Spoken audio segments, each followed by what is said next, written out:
gotten a light banter yet. Well, of course. This guy is light banter. Well, being self-conscious about the light banter probably isn't like... That might be too meta. That is the most meta light banter. Can a meta discussion about light banter be light banter? I'm not sure. What do you think is the most effective way to have light banter? When you think about it, what really is light banter? Because if you can't go too light, or else it's just like casual conversation. Correct. If you go too heavy, then that's not light banter anymore. No. It's like, ugh. Yeah. I mean, hold on. So give me a second. I'm going to look up the actual Merriam-Webster definition of the word banter. Give me a second. Okay. So, according to Merriam-Webster, let's see. We're looking for the noun. We're using it in the noun sense. Good-natured and usually witty and animated joking. Oh. Guys, we need an animator. Crap, guys. I don't know. Are we funny enough? We got to be joking. We got to be witty. Oh, We gotta be witty, and we need an animator. That's all I'm pulling for this. Okay. Oh boy. Well, Darn. as you can probably tell, this is the fill time episode of the OverByte podcast. As we said last week, at the end, this is going to be a very light week. For once, we're actually right. Normally, when we say that, there ends up being like a big thing, but no, we were right. Pretty light. But welcome back to OverByte. I'm Mikey Palacios Boffin. We got Ryan King. That is me. And Eric Sanders. Once again. I'm very intermittent of when I do that and when I don't do that. Yeah, I don't think we gave introductions last week at all. Like, I think I had to, at some point, like during the beginning of the episode, I was like, wait, we haven't done it yet. And I was like, I'm not gonna interrupt him. It's fine. We just won't do it. It's fine. not that big of a deal. They know who we are by now. If you've been listening for like however many weeks, you've probably heard our names at some point. So this is the 17th episode of OverByte podcast, and we start off in the PrOverwatch section, as we seem to almost all the time, with an incredibly light PrOverwatch section. So Drake of the Houston Outlaws it hasn't been confirmed, but it's been reported by multiple people that he's on the verge of signing a 3-year contract extension with Houston. That is, well, as I've mentioned a few times, I'm a Houston fan, so love to see my boy Drake staying there. But it's also just from the perspective of Houston, just a really good move, because Drake is, I would say, probably top 10, top 15 DPS in the league, but more so what they say all the time, the Houston coaches, the casters, everyone. Drake's personality is just a great boost for any team. He's always a really positive guy. So Houston keeping Drake around for 3 more years is just a good move all around. So I was happy to see that. Yeah, like at this point, he just kind of seems like part of Houston. Like he kind of like is Houston. Mm-hmm. So it makes sense to kind of solidify him as like part of, like, I guess like kind of part of their branding, honestly. Yeah, honestly, yeah. It's also, some people were kind of wondering, like, because he casted the Overwatch World Cup and he did a really good job. Some people were wondering, would he just become a caster? Would he come back to Houston after they got Dante and everything? But nope, he's back. He is going to be there. I honestly think he's still going to be a pretty big role. Some people are saying that Dante and Lynx are going to be the starters. I think Lynxer is basically in there all the time, but I think Drake, Dante, and Arhan are going to have a nice little rotation there, depending on what they need. Especially stage 1, if Junkrat is back in the meta, expect to see the Drake Rat. Of course, his signature character. Yes. Oh, yes. You can't throw someone else on him. No, you can't. So that's always good to see. This past week, we had professional PTR pugs pickup games, and we'll get to those in a second. But one bit of news that came out, Nate Nanser, the Overwatch League commissioner, was there being interviewed and just kind of talking with all the pros and everything. And one bit of news we got that I actually didn't put in the show notes, but very important, very, very important. It has been confirmed that this year's grand finals will not feature DJ Khaled.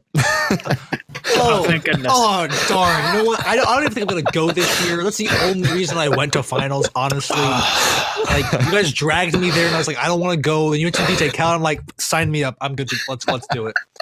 Oh, boy. That's like, if you are unaware of what we're talking about, just go on YouTube, type in DJ Khaled Overwatch League performance, and enjoy the train wreck. It was the worst performance of any kind that I have ever seen. Ever. A real bit of news that Nate Nanser did give us, the preseason is no more. So they No more. decided, yes, it is not a thing. They decided that the preseason is unnecessary in a game like Overwatch because they are scrimming all the time. The pro teams are playing other pro teams, and basically they said what we discussed a couple weeks ago before they said they were going to do a preseason, and then they pulled it back now. But Blizzard devs listening to OverByte podcast confirm. it really doesn't make sense. Like Nate basically said what we said a few weeks ago of in stage 1, the preseason was more an exhibition than anything else. It was a time to be like, these are the teams, these are the players, everyone's going to get a chance to play, come out and watch, and here's what you can expect for season 1. There we go. But in season 2, the teams are scrimming all the time. Season 1's already happened. All the players are streaming. They're doing these pro PTR pickup games. It really didn't make a lot of sense for them to do a preseason. It seemed like more just a formality than anything else. So I'm honestly not surprised to see it canceled.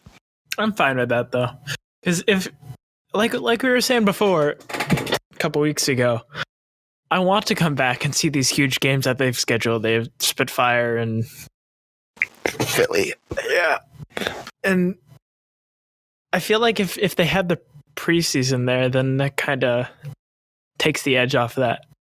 No, yeah, like we said this like back when we first started talking about the preseason is like the biggest hype coming into the beginning of this season again is seeing these like the teams clash, like the new teams we haven't seen before, or the old teams that we've already seen face off. We want to see them fight again, and the preseason would really diminish that. So, like basically all the reasons they've given all just make perfect sense as to why they're not doing it. So, not the big of a deal, honestly. No, yeah, it's really not. And so that means we will be getting Pro Overwatch next month, almost to the day, actually. Next month, we're recording on the 15th. I believe the season starts on the 17th, but here, I can double check that.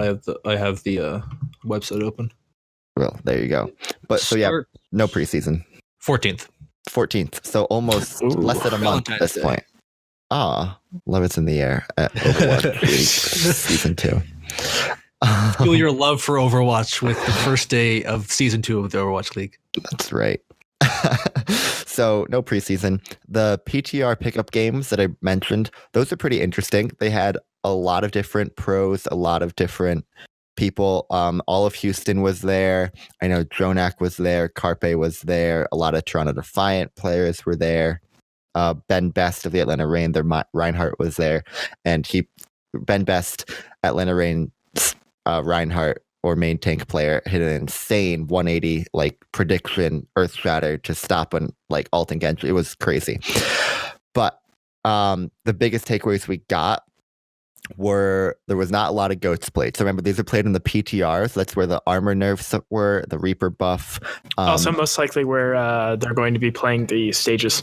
Correct. So there was not a lot of goats. It still happened. That's important to note, but the teams would very quickly swap over to Reaper, and Reaper could actually dismantle it. So that Thank goodness. Wait, hold up. Are you telling me that the Tank Buster can actually bust tanks now? I am. Broken. It's broken. Got to nerf it right now. Wait, hold up. Can't have that in the game. Something's wrong. But yeah, so not a lot of goats.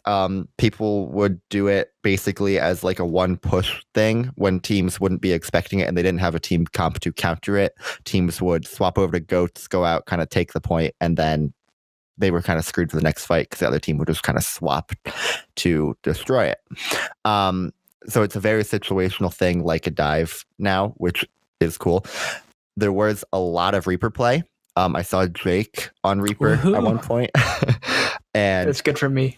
He is, as we thought, basically unkillable in Death Blossom. It was like, basically, I saw a video, Jake Death Blossomed in the middle of their team, the enemy team.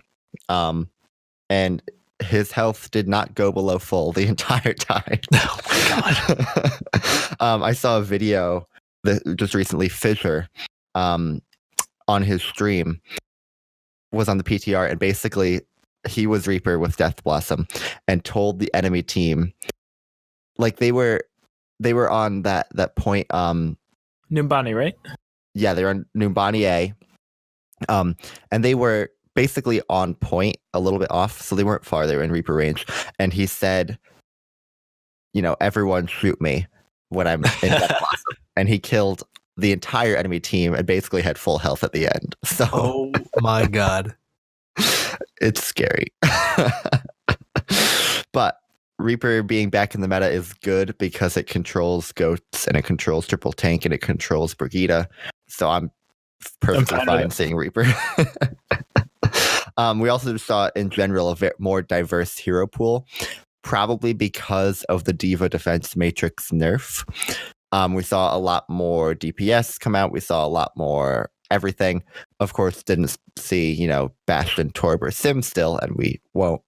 But yeah, that's just never going to happen. I mean, come on, you got to be realistic here. But it was much more diverse. There are a bunch of VODs out there that you can go and watch. I would suggest taking a look. You can probably find highlights of it on YouTube as well. It was just really interesting to see potentially what the meta is going to look like in stage 1. Of course, all these teams are probably still figuring it out for themselves. So a strong meta may still emerge by season 1, but I hope it doesn't. I actually hope it doesn't. I want to see a bunch of swaps around in a game, and they're just playing around with each other. Mm-hmm. Yeah, because yeah, I mean, what I would kind of like to see, if we can not have a set meta and people are swapping around and stuff, is have different teams that specialize in different things. Because previously, it's mostly been everyone just kind of plays dive, or I mean, not necessarily in the pro season because it wasn't a thing during the pro season, but everyone just plays goats. I want different teams to be able to specify in different metas, so that you're getting two different metas going up against each other instead of the same one all the time against each other. Yeah, I saw a really interesting argument before the nerfs on the PTR came through from, I think it was Bren, basically saying that, the Overwatch devs should give more thought to map design, because map design can have a major part in what's played. And currently the map design, there are some maps, for example, maybe Widow is stronger, or maybe, you can run a Mei effectively or something. But for the most part, the maps don't ever dictate what you're going to play that often. And it could be an interesting thing to see them design the maps more around okay, we want something like this to be strong. I don't know. I feel like that's a little dangerous though, because again, if we get into a situation where teams specialize in different metas, if you get into a situation like that, they'll be strong in certain metas, but they'll also be weak in other metas. And if there's a certain map in the map pool that is kind of pushed to have a certain meta be strong on it, and your team just isn't good at it, you're probably going to lose most of the games you play on that map, and that's just one-sided. So I personally kind of prefer the more flexibility in the maps, so that you can kind of run whatever meta, and it really comes down to more communication and skill. Well, Blizzard also doesn't like specifying what should happen in Overwatch. Yeah. They will reinforce their roles. They will buff heroes to be what they think they should be, but to my knowledge, they haven't put out a set. This is what you should be doing in Overwatch. It's just the best way to get to that, which is why Goats came about. 3 tanks, 3 healers, because 2-2-2 is not always the best comp. Well, that's what we've always been saying, is that they try to keep things versatile and try not to limit you to a certain meta, certain comp, or whatever like that. And I'm worried that something like that, like a certain map design, trying to specify towards a certain meta, could kind of lead towards them pushing a certain comp. And I don't know if that's necessarily the best thing. I mean, I don't know. Maybe they could decide at some point they want to test it out with one map, and if this doesn't work, they could obviously redo the map or just scrap it entirely, something like that. Just throw it on the PTR and see how people like it. But I don't know. It's just something that would personally worry me a little bit if they decided to play around with it. Yeah, that's very fair. Yeah. All right. Well, that's already the end of the episode on OverByte podcast. No. We were talking about I want to go over a few of these tier lists that people have, these rankings that people have for some of the teams, because you were saying earlier that you definitely have some strong opinions against what a lot of them are saying in terms of where they've ranked certain teams and stuff, and I think it'd be interesting to talk about that. Very fair. All right, everyone. Eric Sanders is saving Christian. What, like 3 weeks late? Oh yeah. But no, yeah. We did mention this. There have been a lot of preseason power rankings coming out from a lot of different people. Basically, anyone who's anyone in the Overwatch scene, anyone who has a voice, is doing their preseason power rankings and saying, these are the best teams, I think, blah blah blah. Do we have a power ranking? We should make a power ranking. That was We have a could do voice. Yeah, Let's do a power ranking. we were going to. That was the plan. We're going to do it sooner to the season starting. Yeah, that would make more sense. We'll do it. We have a bit more time, but yeah, We'll all do our own and then we'll compare. That was my plan. I like it. All right. Sounds good. But so I've seen a lot of them coming out, and a lot of the things are hard to argue with. Like I see almost all of them have NY, Philly, and London, like the top 3. That's fair. That's Putting NY, Philly, and London at the bottom of mine. Immediately trying to start conflict from the very beginning. I like it. But like things like that, very fair, understandable. They don't need to defend that. The teams at the bottom, like I've been seeing, Chengdu, I've been seeing Washington. Those fair, whatever. The ones that are kind of weird to me are kind of the mid to upper or mid to lower teams. For example, I've been seeing a lot of people putting Vancouver in the top 5, which Interesting. okay, they're basically Runaway. Runaway was a really good team. Fair. Runaway never played any Overwatch League talent. They played in contenders, Korean contenders, sure, but still contenders. They're unproven. Putting them in the top 5 seems really weird to me. I've been seeing a lot of people. Hangzhou has just been all over. No one can agree. Some people have them bottom 10. Some people have them top 10. Again, I think they're going to be good personally, but I'm not ready to put them top 10 in the league.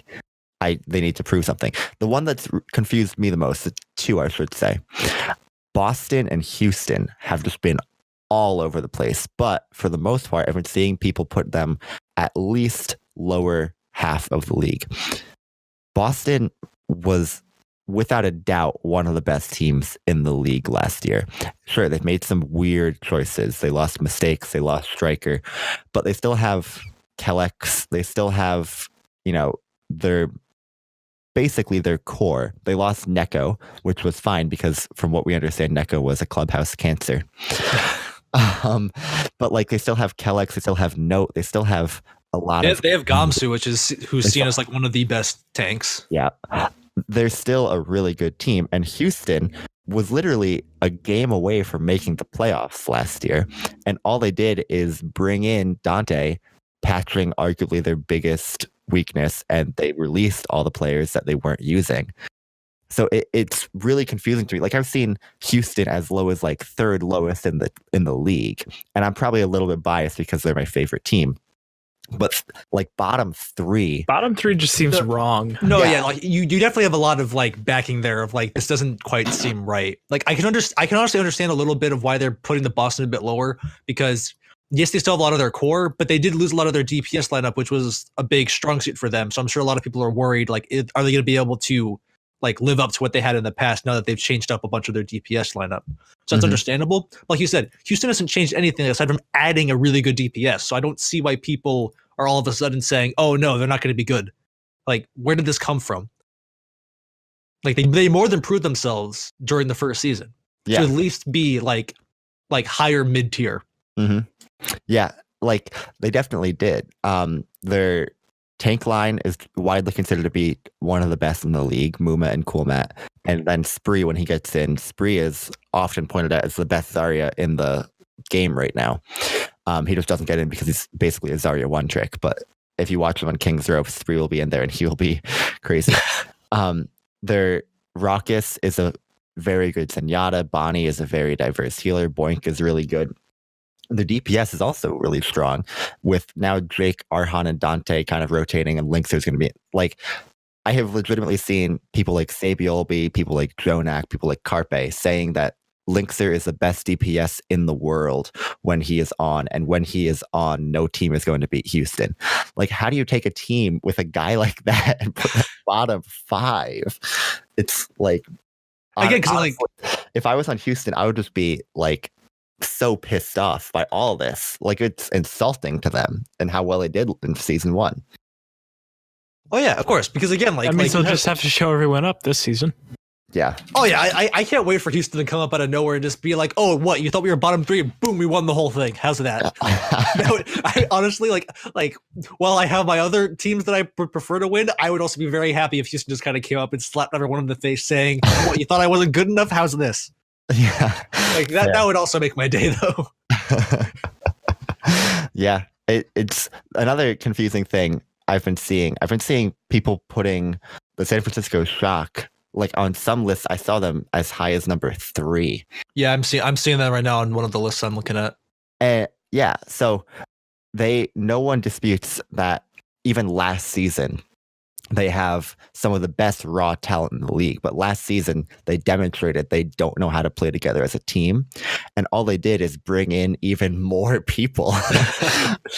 So that is really confusing to me that they couldn't play together as a team last season. They bring in more DPS. Now they're going to have more people who basically they're going to be rotating in people so often that they're not going to be able to develop a good, strong core who knows how to play together. I don't know. I think they have a lot to prove before I would put them anywhere near the top 5 even.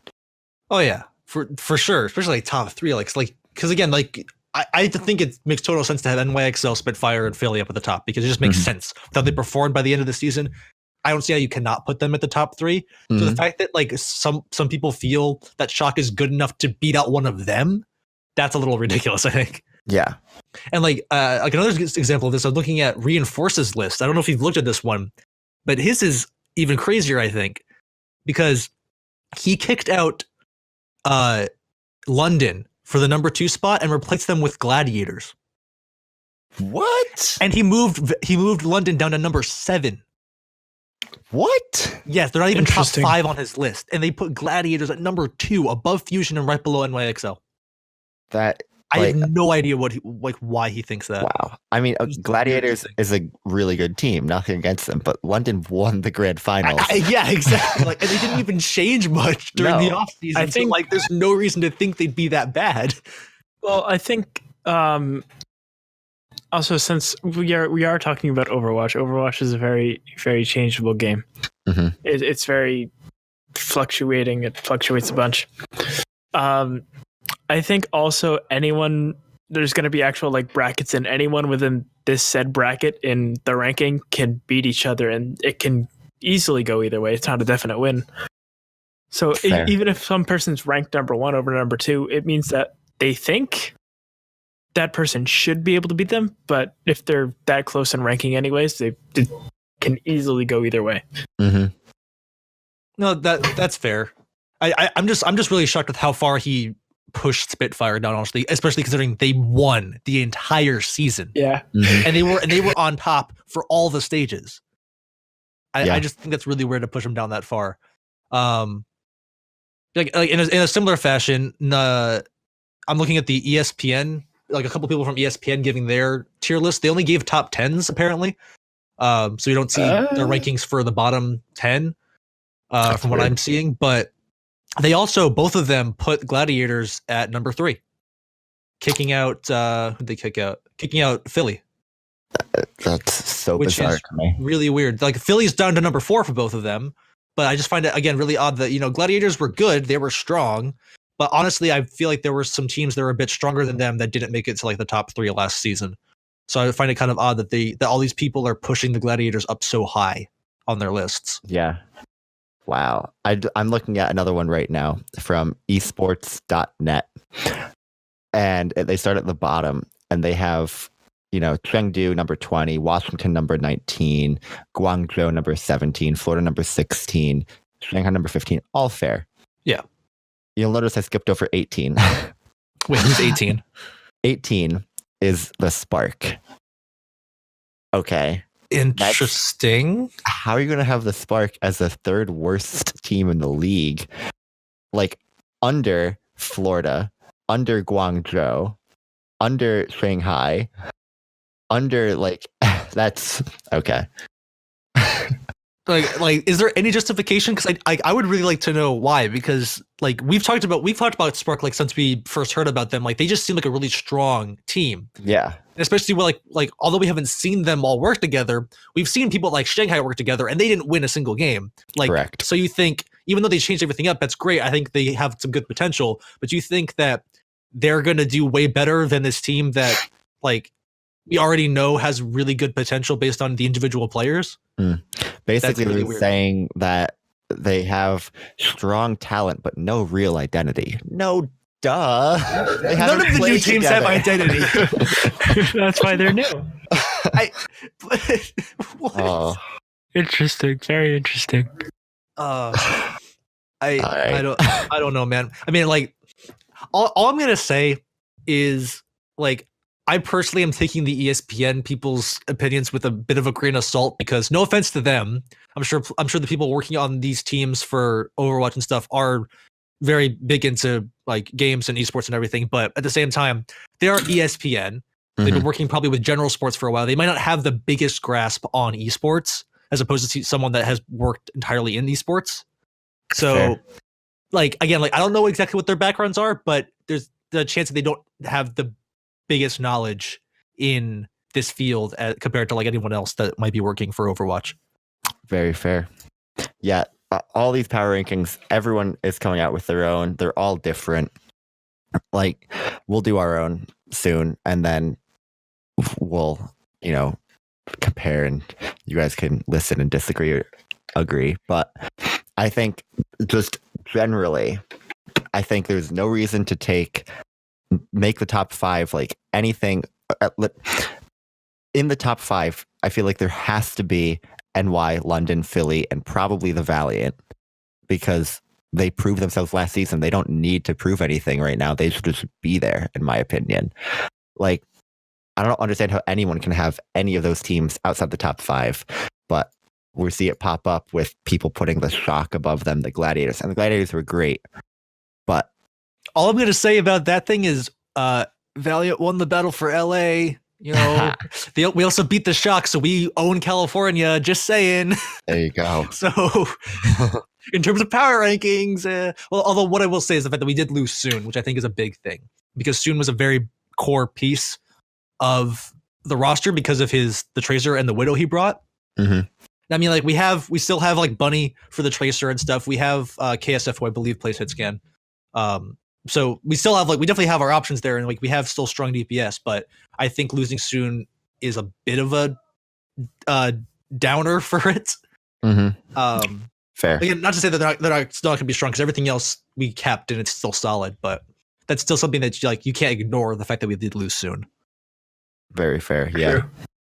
Yeah. But like I said, we'll do our own soon in the coming weeks, and we'll let you guys decide. But I don't know, the Houston thing has been pissing me off, because I've been seeing everyone just taking them like bottom 5 in the league, or like just saying like, yeah, like even the Overwatch official website, in their watch point show and all that, they have had like team profiles, and they haven't outright ranked the teams, but they've been like going over them and everything. And I saw the clip from Watchpoint of them talking about Houston, and it was Sideshow, Bren, and Zoe, and Puckett. But Puckett didn't really have an opinion. I mean, he never really tries to, though, because he's like the host, quote unquote. Yeah. So like he can't really have an opinion. Yeah, Let's understand. But, basically, their argument, they were saying that they're going to like struggle this season. They're going to be, lower than they were. Basically, their argument was like, yeah, they brought in Dante, but they haven't really done anything else, where everyone else has just improved so much. No, they haven't. Like, some teams have, but by and large, I'd say the majority of the good teams from last season are basically the same teams. London, NY, Philly, they're basically all untouched. The Valiant, they've lost people, but they're basically the same team, the Gladiators. They brought in Decay, but otherwise, like, that argument just makes no sense to me, because why is Houston being judged harsher than these other teams, whereas a team like Dallas is being picked in like the top 8 in most of these power rankings I've seen, and they have everything to prove still. Well, yeah, because Dallas didn't do like crap, honestly, last season. No, Like, not until stage 4. Yeah, they started to pull back a bit towards the end, but they were completely like scattered during the first few stages. Like they were bottom of the rankings, like just above Florida, I think. Yeah, and yeah, actually, unrelated, but interestingly, I've been seeing Florida after last season basically got rid of everyone. Not. Actually, I'm not totally sure who. Let's see. Tavik is still there. Okay. I think that's all. I mean, I didn't pay attention to Florida that often, but most of these names look new to me for them. Say a player is still there. He was. Oh, okay. He was there too. He was around. He came in like in the middle of the season, but he was there. But yeah. Almost everyone else is new, and they blew up their team. Basically full Korean, with the exception of Tavik and Apply, who is a 2-way player. But Florida, interestingly, a lot of the former players, the ones who were released, they either ended up in contenders, but a lot of them I've been seeing have actually become coaches for contenders teams. It came out recently, like I want to say in the last week. I think it was Zappis came out and said, so last season, basically Swoosh was our head coach. What? Which means that Swoosh had the hindsight and forethought to bench himself during stage 3. Because he recognized he was not the best option. But yeah, he was essentially, and their actual head coach last season was fired. Because I mean, it was Florida. I mean, Florida was just a train wreck all last season, honestly. And I felt bad, honestly. They started out bad, and they really couldn't pull it back at all, even with the extra addition they added in. Mm-hmm. But yeah, so a lot of these players from Florida have become coaches recently, which I mean, it's unrelated to what we were talking about, but that was interesting. That is just coach. Kind of odd. Yeah. I just love that idea of Swoosh just like, so I'm kind of in charge now. I'm benching myself. I don't think I should play. Yeah. I mean, like if that really was the case, that takes a lot of balls to be like, yeah, I'm not good enough. Someone else play for me, please. It's pretty easy to do that, actually. What do you think about it? Well, I mean, in terms of like, everyone that's made it here, I'm sure has a lot of pride in themselves and everything. Yeah. So like anyone that's made it this far is probably like they don't want to necessarily admit that they might not be good enough to play or whatever, that not be good enough to start. Yeah. Yeah. It takes a person who's very aware of their own skill and everyone around them to say, you know what, I'm not the best option right now. I'm going to sit out. Because I think like all of us can probably sit here and say that every time most of the times we're in a game, unless we're doing terribly, we're always going to think, oh, that DPS is doing terribly. We could do better or something like that. So, I mean, that's why typically your players are not your coaches, because you need to have that third party, that outside view to have like a lay of the land on things and not be biased as to who can play, because obviously if you're a player, you're going to be a bit more biased to yourself because you'll have pride for yourself and everything like that. You're going to want to play and everything. So, yeah, very fair. Yeah. All right. Anything else you guys want to talk about? I mean, this is just a small thing that I saw a little a small, not article on, but someone mentioned it on the Reddit, and I checked it out and I just find it interesting. On the Overwatch League page, they got rid of the role of flex, which I think is interesting. I did see that. Because that full on locks certain people into roles. It's not like they can be a flex person where like they go between like tank and healer or like tank and DPS or something like that. Like what they're labeled as is pretty much what they're going to be playing, which I think is interesting. And I don't know, just personally, like from what I noticed, just because again, Valiant is the team that I watch, so I noticed what they did to them in particular. They put Kareev onto DPS. He was a flex. He was a flex player. I think he was officially a healer. They might have changed him over to flex last season. because like stage 3, I think they started moving him over to DPS like right around when they got Bunny. They moved him over to DPS. And he's playing soldier a lot and stuff like that. I don't know. I just personally found it interesting. It's like now that they have these set rules of like you can't be a flex jumping between things more, at least according to what they're labeling you as. I think it just solidifies you more. Wait, no, I get why they did it. I think it also will kind of help spectators because like if they see flex, they're kind of like, oh, I don't really know what they're going to be playing. But like you see like their label, you're like, okay, I know they play DPS, I know they play tank, whatever. So like I get why they did it, but I just think it's kind of interesting because it does solidify people into their roles. I'm sure there will be cases where certain like I said, like a tank might go over to play DPS or something like that. Like in a rare situation. But I just find it interesting. I don't know how much it'll change like strategy for teams and stuff in terms of who they play if there's no longer technically a flex role. Like people can't necessarily go to like switch roles or anything like that. Yeah, I did see that, and I saw one of the top comments there brought up a very interesting point of how the Overwatch devs and right down to Jeff Kaplan himself have basically been like, oh, if you're out here, this is not their exact quote. I'm paraphrasing. You paraphrase, Mikey. Basically, Jeff was saying, you know, the most successful players, blah, blah, blah. Like, we love flex players. We think that if you flex, you're going to have a good time in this game, blah, blah, blah. And now they're basically being like, oh, Kareev says that he can play DPS and something else. Nope, you're a DPS player. Like, I don't know. Yeah, no, that's kind of odd, honestly.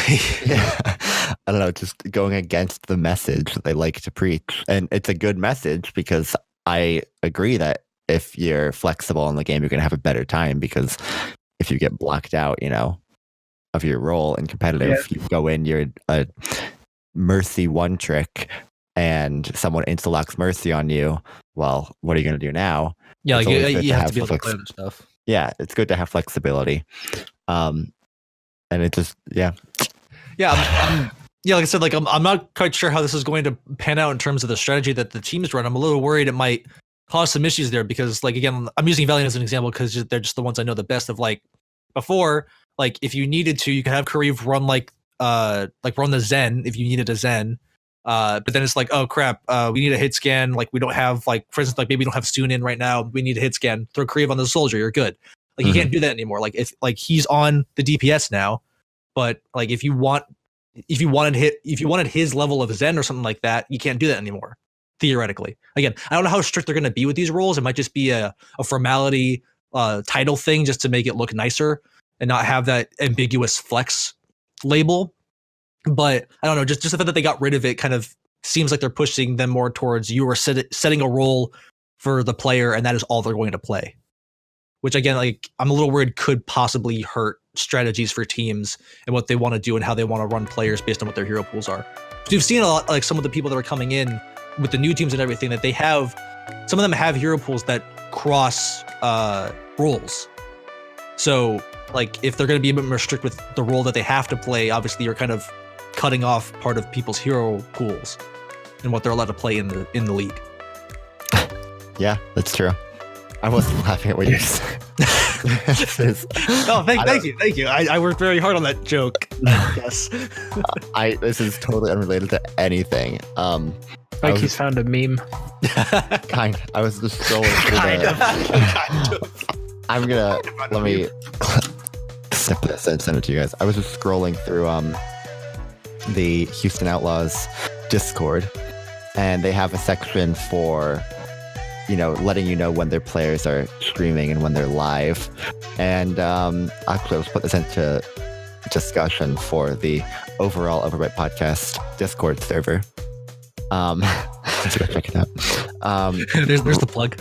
Raucus's profile picture on Twitch just made me laugh. It is uploading now. There it is. What is this? Oh my gosh. Wonderful.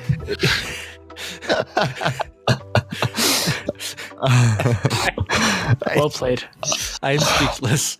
Yeah. So, yeah. What a guy. On that note, this has been OverByte Podcast episode 17. As I said, we have a Discord server. I'm not going to tell you the link because it's like one of those random letter ones because we aren't partnered with Discord, so they aren't going to give us a real one. We're not that fancy yet. It is in the link of it is in the bio of our Twitter. Our Twitter is at OverByte Podcast, so make sure to follow us there as well. Also in that bio, you will see our YouTube channel. That's also OverByte Podcast on YouTube. Go there, see us upload the podcast there, maybe some other stuff. You'll notice, or you may notice if you're subscribed there, that the podcast will go up much later there. That is for no other reason than it takes me legitimately 7 hours to upload one episode to YouTube on my Wi-Fi at home. Oh my, that's no good. It takes a while. But those will go up there, so make sure to subscribe to us and turn on that notification bell. Oh my gosh. We will be back, as always, next week with another episode of the OverByte podcast. And yeah. Thank you for listening. We appreciate you. Yeah. All right. Well, it's been real. Let me go. It's been real, dog. Keep it real, home slice. All right. I'm stopping this.